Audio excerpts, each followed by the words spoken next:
দেখো এই প্রথম বলে ভাঙড়ে না, ভাঙড়ে আমরা করেছি ছোটোখাটো করে প্রত্যেকটা অঞ্চল বেসিক আমরা করছি অলরেডি। কেন একটা পার্টি বিষয়ে বেসিকে আমরা করছি না, সাধারণ মানুষ করছে, তারা আন্দোলনের সদস্যভাবে আন্দোলন করছে। কিন্তু ভাইজান থাকা সত্ত্বেও এই ভাইজান প্রথমে আসছে, প্রথম ভাঙড়বাসীকে নিয়ে এই প্রথম আন্দোলনে আমরা নামছি। দিকে দিকে অঞ্চল থেকে যেভাবে মানুষ আসছে, আজকে কি ইতিহাস গড়বে ভাঙড়? দেখো সবসময় বলেছি ভাঙড় ইতিহাস তৈরি করে, ভাঙড়ের মানুষ ইতিহাস পড়ে না, শোনে না, দেখে না, ভাঙড় ইতিহাস তৈরি করে। আর কিছুক্ষণের মধ্যে নওশাদ সিদ্দিকী ভাইজান যখন উপস্থিত হবে, যেখান থেকে র্যালিটা হওয়ার কথা, এখানে এটা সোনপুর বাজার, এখান থেকে কাঁঠালিয়া বাস স্ট্যান্ড, এখান থেকে মানুষ যাবে গিয়ে ওখান থেকে যখন শুরু হবে, যতই বৃষ্টি হোক ঝড় হোক, দেখবে মানুষ শেষ কথা বলে, আন্দোলন শেষ কথা বলে, আজ তার প্রমাণ হয়ে যাবে। কয়েকদিন আগে দেখলাম শওকত মোল্লা এই ভাঙড়ের মাটিতে প্রতিবাদ সভা করেছিল, আপনারা কি শওকত মোল্লার পাল্টা করছেন? কি মোল্লা? শওকত মোল্লা কিসের জন্য করেছে?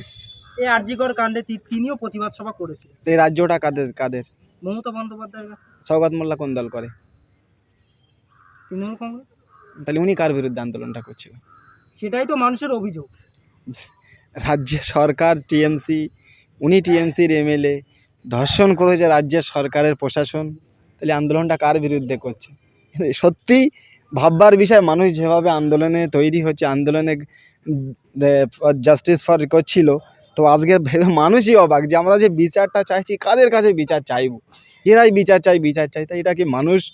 বাস্তবে বলতে নির্লজ্জর একটা সীমা থাকে, তাই এদের সেই সীমা আমাদের মনে হয় আছে বলে এদের মনে হয় না। কেন পশ্চিমবাংলায় 269টার মতো টিএমসির এমএলএ আছে, বাকি তুমি একটা তো এমএলএ দেখাও যে এই বিরুদ্ধে এরকম নক্কারজনকভাবে তারা প্রতিবাদ করছে, একটা এমএলএ আমার দেখাও যে এরা এই বিরুদ্ধে জবাব চাই। আরে করেছে তোদের পুলিশ, তোদের রাজ্যে, তোরা স্বাস্থ্যমন্ত্রী, তোরা শিক্ষামন্ত্রী, তোরা পুলিশ মন্ত্রী, তোরা কার কাছে বিচার চাইছিস? এই জন্যই বলে একটু কিছু জানতে হবে, রাজনীতি খালি করলে হবে না। 269 জন আছে, তবে এরকম চামচা আমার চোখে এখন আর পড়িনি যে এতটা চাটুকারকিরি করতে পারে, এতটা নক্করজনক। আমার ডাক্তার, যেটাই বলো, ভগবানের দ্বিতীয় রূপ হলো আল্লাহ, দ্বিতীয় রূপ হলো ডাক্তার। কেন ভগবানের রাজি থাকলে আমাদের রোগ সারে না, আমরা হসপিটালে ওনাদের সাহায্যই, আল্লাহর রহমতে ওনাদের দ্বারাই আমাদের মানুষ, মা বোন ডেলিভারি হয়ে বাড়ি আসে, রোগ সুস্থ হয়ে ওনাদের দ্বারাই বাড়ি আসে। তাই যে ক্ষতি ওনার, যে অত্যাচার ওনার প্রতি হয়েছে, মানুষ এখানে রাজনীতির কোনো রং দেখে না, মানুষ নেমে গিয়েছে, মানুষ সৎ ন্যায্য বিচার চাচ্ছে। এটাই মানুষের আজকের অধিকারের লড়াই, আজকের মানুষ রাস্তায় নেমেছে। এটা কোনো পার্টি সোর্সে, পার্টি দেখলে হবে না। তাহলে যদি পার্টির হতো, তাহলে পার্টির ঝান্ডা দিয়ে মানুষ রাজনীতি করতো। যারা বলছে যে এটা নোংরা রাজনীতি করছে, এটা সম্পূর্ণ তাদের ভুল, তাদের ভাবনা চিন্তাই ভুল। মানুষ আন্দোলন করছে, মানুষ ন্যায় বিচারের আর সহ্য করতে পারছে না। 2013 সালে কামদুনি হয়েছিল, সেই থেকে মানুষ অনেক ঘটনা দেখেছে, আনিস খান দেখেছে, আবু সাইদ দেখেছে, আবু সিদ্দিক দেখেছে, আমার মমতা বোন দেখেছে, বর্ধমানে সেদিন একটা হলো, এরকম বহুত দেখেছে। মানুষ আর সহ্য করতে পারছে। যদি ডাক্তাররা সুরক্ষিত না হয়, যারা মানুষের জীবন, তারা রাত দিন এক করে যারা মানুষের জীবন দেওয়ার জন্য, মানুষের সুস্থ করার জন্য, তাদের প্রতি যে অত্যাচার হয়েছে, মানুষ এটাকে আর মানতে পারছে না। আমরা দেখলাম যে আবু সিদ্দিক এবং আনিস খান তাদের বেলায় সিবিআই দাবি করেও পায়নি, যেখানে আরজির কাণ্ডে মুখ্যমন্ত্রী নিজে ইচ্ছায় বললেন যে এটা সিবিআই এর হাতে তুলে দেবো। এই ভূমিকা নিয়ে কি বলবেন? বলে না, দেখো আমার ভাই আবু সিদ্দিক বলো কিংবা আমাদের আনিস খান বলো, অবশ্যই এখনও আমার ভাইজান তাদের জন্য লড়াই করে যাচ্ছে যাতে সিবিআই তদন্ত পায়।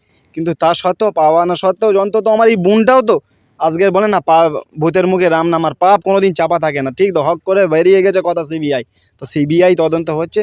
আমার ভাইগুলো না পাক, আমার বোনটা অন্তত আমরা চাই, আমার বোনটা এই সিবিআইয়ের দ্বারা সঠিক তদন্ত হয়ে তবে সঠিক সাজাটা পাক, তবে আমার আনিস ভাইও শান্তি পাবে, আবু সিদ্দিক ভাইও শান্তি। যতগুলো মানুষ কামদুনি থেকে শুরু করে 2013 থেকে 24 পর্যন্ত যতগুলো অত্যাচার হয়েছে, এই দ্বারাই আমরা চাই যে সঠিক মানুষ বিচার চাক, তাদের মা বাপ যেন শান্তিতে ঘুমোতে পারে যে না, আমার মেয়ের, আমার ছেলের সঠিক বিচার আজকের এই বোনটার দ্বারাই আমাদের হয়েছে। আমরা যাদবপুর লোকসভা কেন্দ্রে প্রার্থী হয়েছিল তৃণমূল কংগ্রেসের সায়নী ঘোষ, কিন্তু সায়নী ঘোষকে এখনো কোনো প্রচারে দেখা যাচ্ছে না আরজিকর কাণ্ডে। সায়নীর ভূমিকা কোন চোখে দেখছেন আপনি? দেখো এটা তো সবই শুরু, সবে তো 2-3 মাস হলো, এরকম অনেক যত দিন পার হবে না, তখন দূরবীন দিয়েও দেখা যাবে না। কিন্তু একটা জিনিস বলবো, সে কোনো প্রার্থী হলো কি দলের হলো আমি দেখিনি, দিনের শেষে তিনি মা, দিনের শেষে মেয়ে, দিনের শেষে বোন। সেই সূত্রে যে বোনের প্রতি আমাদের অত্যাচার হয়েছে, সবাই মিলিতভাবে এর বিরুদ্ধে আমাদের আন্দোলন করে ন্যায্য বিচার ছিনিয়ে আনা আমাদের দায়িত্ব, নৈতিক দায়িত্ব। এই যে আজকের মিছিলে আপনাদের এখন থেকে দেখছি টিপ করে বৃষ্টি পড়ছে, এই মধ্য দিয়ে কি আপনারা বিশাল জামায়াত নিয়ে যাবেন? এই টিপ টিপ বৃষ্টি না, যদি ঝমঝম করেও বৃষ্টি হয়, মিছিল হবে, লোক আসবে, ভাইজান আসবে।